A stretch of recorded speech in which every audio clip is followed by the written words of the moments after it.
Alors maintenant, nous allons voir comment remplir la DEB. La DEB se présente sous un format de ligne à chaque fois qu'il faudra remplir, avec la nomenclature du produit, le pays de destination ou de provenance, le pays d'origine, la nature de la transaction, le mode de transport. Vous aurez aussi la valeur fiscale qu'il faudra donc mettre là-dessus, les régimes douaniers. Bien entendu, il faut aussi y mettre la masse nette de la marchandise, jamais le poids brut, toujours le poids net.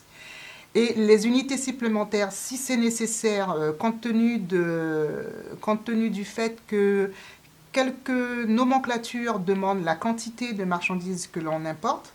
Ça arrive avec des paires de chaussures, ça arrive aussi avec des produits liquides.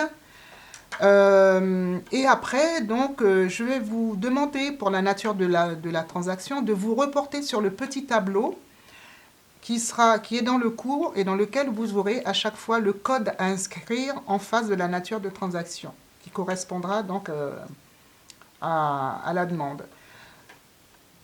Donc voilà, ensuite, bien entendu, comme nous allons livrer dans un certain département ou certaines villes, on est tenu de mettre le numéro du département.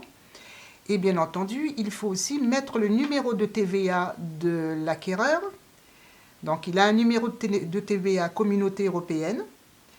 Et puis ce sera tout, parce que c'est déjà pas mal à faire, hein, je pense. Donc vous avez un petit exemple de DEB format papier. En sachant maintenant que tout se fait, que l'on peut tout faire sur le site de la douane, donc en allant sur ProDouane, je vous ai mis aussi le lien qui vous permettra de le faire en simulation directe.